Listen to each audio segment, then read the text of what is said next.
파리스가 황금 사과를 아트로디테에게 건넨 순간부터 세상은 조금씩 다른 방향으로 흘러가기 시작했답니다.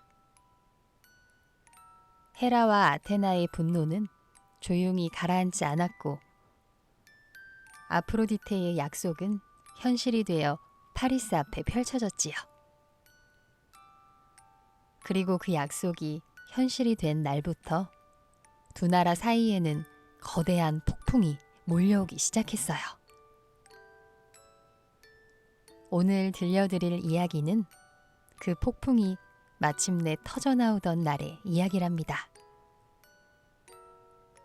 파리스는 트로이의 왕자였지만 어린 시절을 이다산에서 보낸 탓에 왕궁의 예법에 익숙하지 않았어요. 그러나 아프로디테의 도움을 등에 업은 파리스는 당당하게 스파르타 왕국으로 향했답니다. 스파르타의 왕 메넬라우스는 트로이에서 온 왕자를 손님으로 맞아들였어요. 넉넉한 잔치를 베풀고 좋은 방을 내어주었지요. 손님을 귀하게 여기는 것은 그 시대 가장 중요한 예의 가운데 하나였으니까요. 하지만 파리스는 그 환대를 배신하고 말았어요. 메넬라우스가 잠시 자리를 비운 사이 파리스는 왕비 헬레네를 데리고 트로이로 떠나버렸답니다. 메넬라우스가 돌아왔을 때 왕궁은 고요했어요. 헬레네의 방은 비어 있었고 파리스의 흔적도 어디에도 남아있지 않았지요. 손님으로 맞아들인 자가 아내를 데려갔다는 사실이 분노를 넘어 믿기 어려운 일로 느껴졌을 거예요. 메넬라우스의 마음속에서 불이 타오르기 시작했답니다. 그 불은 쉽게 꺼지지 않는 종류의 것이었어요. 그는 곧장 형 아가멤논을 찾아갔지요. 아가멤논은 미케네의 왕이었어요. 그리스 전역에서 가장 강한 힘을 지닌 왕으로 알려져 있었답니다. 두 형제는 마주 앉아 오랫동안 이야기를 나누었지요. 아가멤논은 동생의 말을 듣고 천천히 고개를 끄덕였어요. 이것은 단순히 한 여인을 돌려받는 문제가 아니었답니다. 손님의 예를 짓밟은 트로이를 그냥 넘긴다면 그리스 전체의 명예가 무너지는 일이었지요. 아가멤논은 그리스 전역의 왕들과 영웅들에게 전령을 보내기 시작했어요. 트로이로 함께 가자는 소집령이었답니다. 그리스의 왕들과 영웅들은 하나둘 응답했어요. 이타카의 왕이자 지략이 뛰어난 오디세우스, 바다의 여신 테티스의 아들이자 가장 빠르고 강한 전사 아킬레우스, 커다란 방패를 지닌 대아이아스, 활의 명수 필록테테스까지 그리스 곳곳의 영웅들이 한자리에 모여들었답니다. 배가 한 척 두 척 항구에 모였고 군사들이 줄지어 갑옷을 걸쳤지요. 바다 위에 1000척이 넘는 배가 늘어섰을 때 그 광경은 그 시대 누구도 본 적 없는 장면이라고 전해진답니다. 하지만 출항이 시작되기 전 한 가지 문제가 생겼어요. 바람이 불지 않았답니다.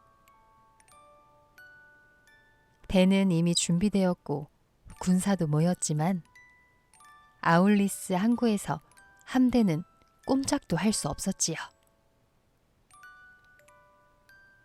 신탁을 통해 그 이유가 알려졌어요.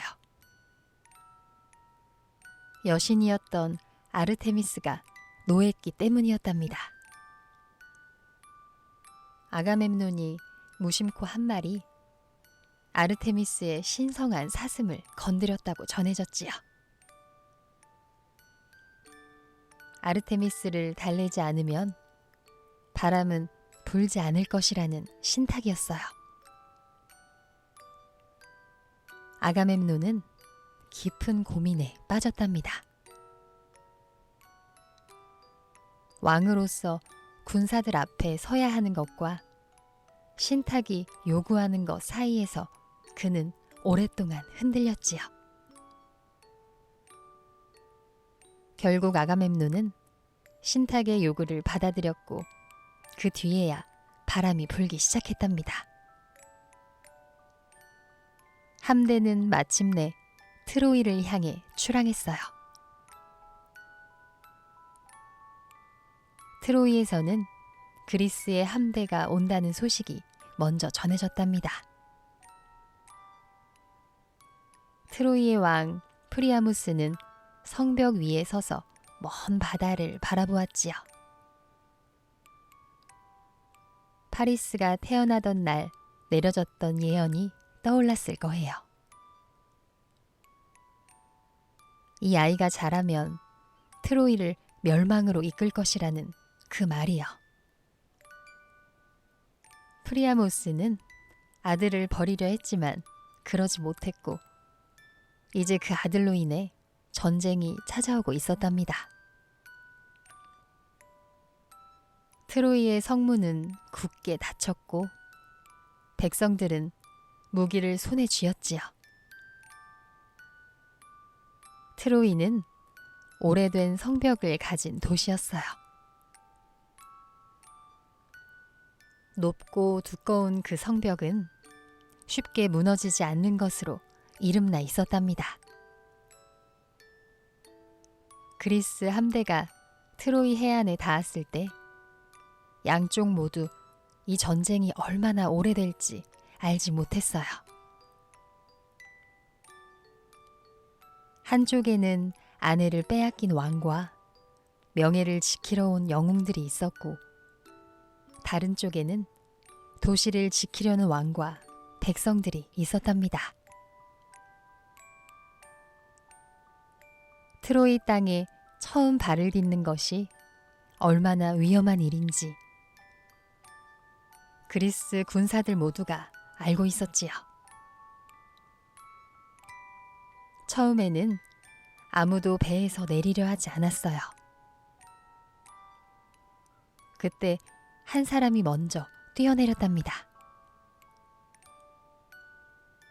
프로테실라우스라는 전사였어요.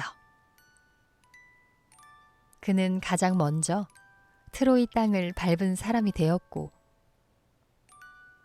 그리고 가장 먼저 쓰러진 사람이 되었지요. 전쟁은 그렇게 시작되었답니다. 황금 사과 하나에서 시작된 불화가 에리스의 심술이, 파리스의 선택이, 헬레네의 이름이 이 모든 것이 하나로 모여 거대한 전쟁의 문을 열어 젖혔지요.